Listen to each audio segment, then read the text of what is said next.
In the winter of 2024, the air at Manchester United was thick with tension, not just from the cold Manchester weather but from the palpable discord between new head coach Ruben Amorim and star forward Marcus Rashford.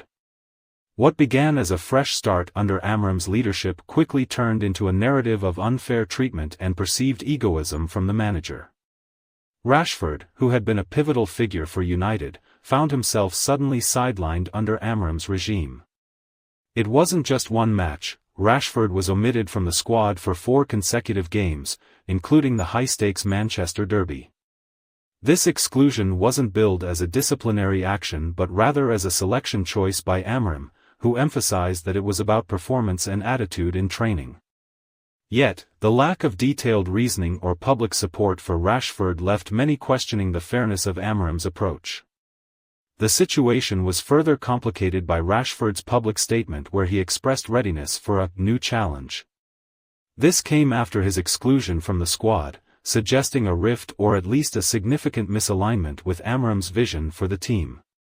Instead of addressing this in private or supporting Rashford publicly, Amorim's response was seen by some as dismissive.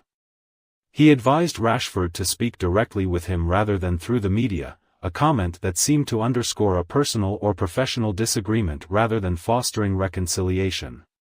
Moreover, Amorim's public statements often seemed to put the onus on Rashford to prove himself, while he remained somewhat opaque about what exact improvements were needed. This opacity was perceived by some as a sign of Amorim's ego, where he was looking to assert his authority by making an example out of one of the club's highest-profile players. Critics argued that this approach showed a lack of collaborative spirit and an over-reliance on showcasing his decisiveness, potentially at the expense of one of his team's key assets. Rashford's training performances were also criticized by Amorim, with comments suggesting a lack of engagement or effort. However, without clear, constructive feedback, these criticisms felt more like public admonishments than coaching moments aimed at improvement. This created an image of Amorim as an egoistic leader, perhaps seeking to make a mark by demonstrating his control over the squad, especially when dealing with a player like Rashford who had previously been a fan and club favorite. The narrative was further fueled by the perception that Amorim was using Rashford as a scapegoat or a victim to assert his authority, particularly given the timing and public nature of his critiques.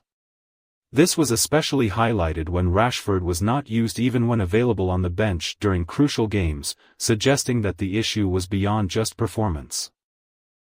While this story is based on the reported actions and words of Amorim towards Rashford, it paints a picture of a manager whose methods were seen by some as unfair, possibly driven by an ego that needed to prove itself by controlling or overshadowing one of the team's brightest stars.